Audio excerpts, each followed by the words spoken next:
গল্পের শুরুতে আমরা এমিলি নামের এক তরুণী মেয়েকে দেখি যে নিজের রুমে গভীর ঘুমে ঘুমাচ্ছিল। হঠাৎ কেউ তার গায়ের চাদর টানতে শুরু করে। চাদর সরে যেতেই এমিলির ঘুম ভেঙে যায় এবং সে ভয় পেয়ে উঠে বসতে যায়। ঠিক তখনই কেউ পিছন থেকে তার চুল ধরে জোরে বিছানায় ফেলে দেয়। এমিলি তাকিয়ে দেখে এটা আর কেউ নয়, তার নিজের বাবা। এমিলি অবাক হয়ে জিজ্ঞেস করে, কি হয়েছে বাবা? কিন্তু তার বাবা কোনো উত্তর না দিয়ে মেয়ের দিকে অদ্ভুত ও খারাপ দৃষ্টিতে তাকিয়ে থাকে। তারপর মেয়ের মুখের খুব কাছে এসে বলে, আমার মেয়ে কত বড় আর সুন্দর হয়ে গেছে। নিজের বাবার মুখে এমন কথা শুনে এমিলি ভয়ে কেঁপে ওঠে। এরপর বাবা তার মুখে হাত বোলাতে শুরু করে, আর এতে এমিলি কান্না করতে থাকে। সে বুঝতেই পারছিল না কেন তার বাবা আজ এমন আচরণ করছে। কিছুক্ষণ পর হঠাৎ তার বাবা সেখান থেকে চলে যায়। পরের সকালে তাদের মা রান্না করছিল। এমিলি বসে বসে ভাবছিল গতরাতের ঘটনাটা সে মাকে বলবে কিনা। তখন তার বোন মেরিও নিচে আসে। তাদের ছোট ভাই আর বাবাও নাস্তা করার জন্য টেবিলে বসে পড়ে। সবচেয়ে অদ্ভুত ব্যাপার হলো, বাবা এমন আচরণ করছিল যেন গতরাতে কিছুই হয়নি। এটা দেখে এমিলি আরও বিভ্রান্ত হয়ে যায়। এই সব ভাবতে ভাবতেই এমিলি না খেয়েই সেখান থেকে উঠে চলে যায়। ঠিক তখনই তাদের মা রাগের সঙ্গে খাবারের প্লেট টেবিলে আছড়ে ফেলে। বাড়ির সবাই অবাক হয়ে যায়। এরপর তাদের মা অদ্ভুতভাবে খাবার খেতে শুরু করে, যেন অনেক দিন কিছু খায়নি। মায়ের এই আচরণ দেখে বাচ্চারা ভয় পেতে শুরু করে। হঠাৎ ছোট ছেলে খাবার মুখ থেকে ফেলে দিয়ে বলে, খাবারে অনেক বেশি লবণ। কিন্তু তাদের মা সেই একই খাবার পাগলের মতো খেতে থাকে। এমনকি নিজের খাওয়া খাবার ছেলেকেও খেতে দেয়। কিন্তু ছেলে খেতে না চাইলে সে বাবার দিকে তাকায়। বাবা শান্তভাবে বলে, না খেতে চাইলে খেও না। এ কথা শুনে তাদের মা রাগে প্লেট মাটিতে ছুঁড়ে ফেলে দেয় এবং চিৎকার করে বলে, আমি যা রান্না করব চুপচাপ খেয়ে নেবে। এরপর সে এত জোরে চিৎকার করে যে ছোট ছেলে ভয় পেয়ে কান্না শুরু করে। আসলেই পরিবারের সঙ্গে এত অদ্ভুত ঘটনা ঘটছে কারণ তারা নতুন এক বাড়িতে উঠে আসার পর থেকেই সবকিছু বদলে গেছে। কখনো প্রতিবেশীরা তাদের বাড়ির সামনে অদ্ভুত মূর্তি বানিয়ে রেখে যায়, আবার কখনো বাড়ির তারে মৃত পাখি ঝুলিয়ে যায়। রাতে বাবা নিজের মেয়ের সঙ্গে অস্বাভাবিক আচরণ করে, আর সকালে মা পশুর মতো খাবার খেতে থাকে। কিন্তু এগুলো ছিল কেবল শুরু। এক রাতে মেরি বাথরুমে গোসল করছিল। হঠাৎ সে অনুভব করে কেউ তার পাশে দাঁড়িয়ে আছে। আয়নার কুয়াশা মুছে সে নিজের বোন এমিলিকে দেখে ভয় পেয়ে যায়। এরপর এমিলি তাকে নিজের রুমে নিয়ে গিয়ে জানায় তাদের বাবা প্রতি রাতে তার রুমে এসে অদ্ভুত আচরণ করছে। মেরি এটা শুনে হতবাক হয়ে যায়, কারণ কয়েক রাত ধরে তার সঙ্গেও একই ঘটনা ঘটছে। কিন্তু দুর্ভাগ্যবশত তাদের বাবার সব কথা শুনে ফেলে। তিনি রুমে ঢুকে মেয়েদের প্রশ্ন করতে শুরু করেন। কোনো উত্তর না পেয়ে হঠাৎ সামনে থাকা ছুরি তুলে তাদের উপর হামলা করেন। দ্রুত এমিলি বাবাকে ধাক্কা দিয়ে ফেলে দেয় এবং মেরিকে নিয়ে পালাতে শুরু করে। কিন্তু কিছুক্ষণের মধ্যেই তাদের বাবা আবার সামনে এসে দাঁড়ায়। তিনি মেরির চুল ধরে সিঁড়ির দিকে ছুঁড়ে মারেন। এতে মেরি সিঁড়ি থেকে পড়ে অজ্ঞান হয়ে যায়। এমিলি ভয়ে লুকিয়ে পড়ে, কিন্তু তার বাবা হাতে একটি হাতুড়ি নিয়ে তাকে খুঁজতে খুঁজতে রান্নাঘর পর্যন্ত চলে আসে।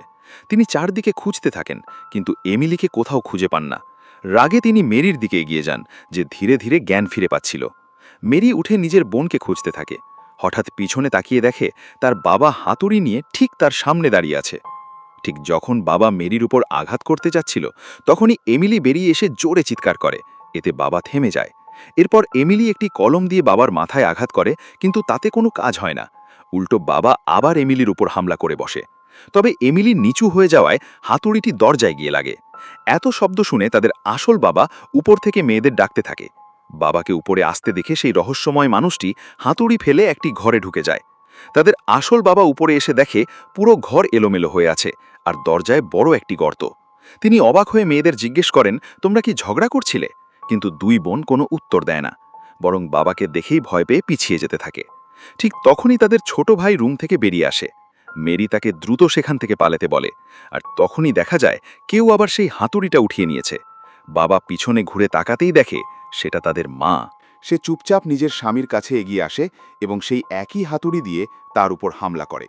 এতে তাদের বাবা ভয়ে পিছিয়ে যেতে থাকে। ঠিক তখনই তাদের মায়ের নজর এমিলির দিকে যায় এবং সে এমিলিকেও মারতে শুরু করে।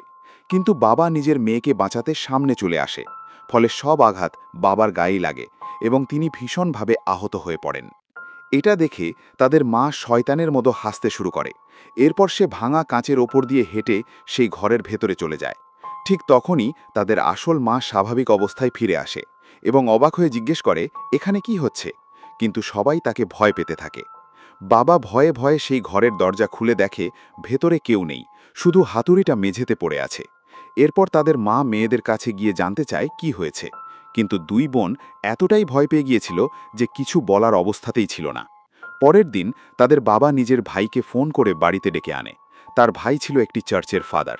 বাবা তাকে বাড়িতে ঘটে যাওয়া সব অদ্ভুত ঘটনার কথা বলে, কিন্তু তার ভাই প্রথমে এসব বিশ্বাস করতে চায় না।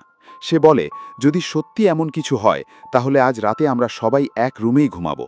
কিন্তু গভীর রাতে তাদের ছোট ভাইয়ের টয়লেটে যাওয়ার দরকার হয়। কাউকে বিরক্ত না করে সে একাই বাথরুমে চলে যায়। ঠিক সেই সময় সেই শয়তানি শক্তি তার রূপ ধরে ঘরে ঢুকে পড়ে। সে একটি ছুরি তুলে ফাদারকে মারতে এগিয়ে যায়, কিন্তু কোনো অদৃশ্য শক্তি তাকে থামিয়ে দেয়। ওই ছায়ামূর্তি চলে যাওয়ার পর ফাদার চোখ খুলে সব বুঝতে পারে। এখন সে নিশ্চিত হয়ে যায় যে এই পরিবারের পেছনে এক ভয়ঙ্কর শয়তানি শক্তি লেগে আছে, যার সঙ্গে একা লড়াই করা অসম্ভব। তাই সে নিজের সিনিয়রদের কাছে গিয়ে মিটিং করে কিভাবে পরিবারটাকে বাঁচানো যায়।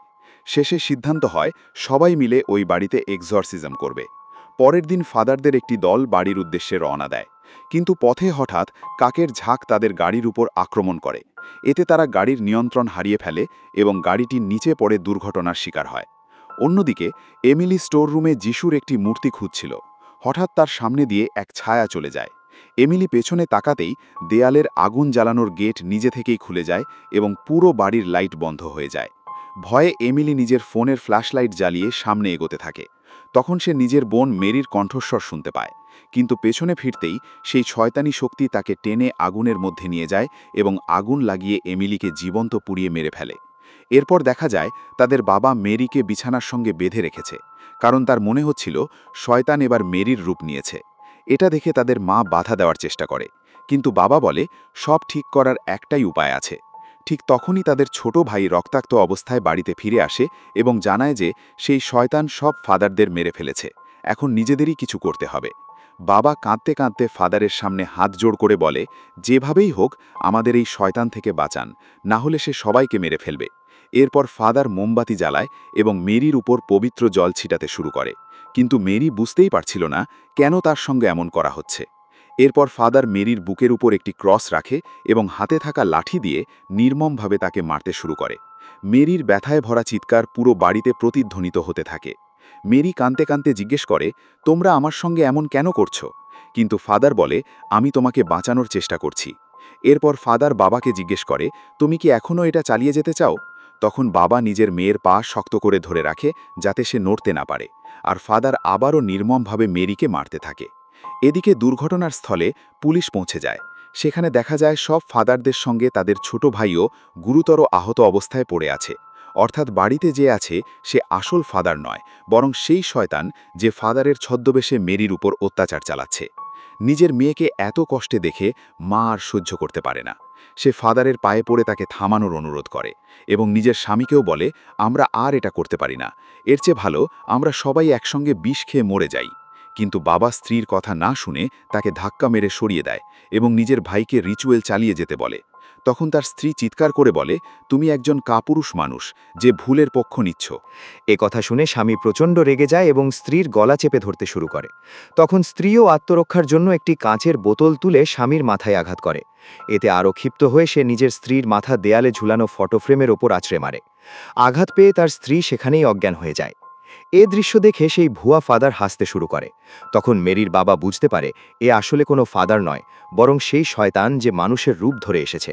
রাগে বাবা তার ওপর হামলা করে, কিন্তু শয়তান এক হাতেই তাকে দূরে ছুঁড়ে ফেলে দেয়। এতে বাবা মারাত্মকভাবে আহত হয়ে পড়ে এবং নিজের ছোট ছেলের দিকে তাকায় যে ভয় কাঁদছিল। বাবা ছেলেকে বলে, এখান থেকে পালিয়ে যাও।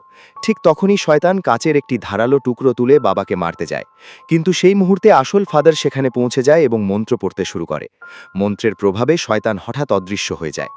ফাদার দ্রুত নিজের ভাইয়ের কাছে যায়। ঠিক তখনই স্টোর রুম থেকে ছোট ছেলের কান্নার শব্দ শোনা যায়। তারা দুজনেই দৌড়ে স্টোর রুমে যায়, কিন্তু ছোট ছেলে ফাদারকে দেখে ভয়ে হাত জোড় করে দাঁড়িয়ে পড়ে, কারণ সে এখনও ভাবছিল এই লোকটাই সেই শয়তান। তখন বাবা ছেলেকে বোঝায় উনি আসল ফাদার। এরপর ছোট ছেলে দেয়ালের আগুন জ্বালানোর জায়গার দিকে ইশারা করে। তারা সেটা খুলে দেখে ভেতরে এমিলির পুড়ে যাওয়া মৃতদেহ পড়ে আছে। এটা দেখে সবাই অবাক হয়ে যায়। ঠিক তখন আহত অবস্থায় মেরিও সেখানে এসে পৌঁছায়। সে নিজের বাবাকে জিজ্ঞেস করে, আপনি কেন আমাকে ওর হাতে এত নির্দয়ভাবে মারতে দিলেন? এ কথা শুনে ফাদারের সন্দেহ হয়।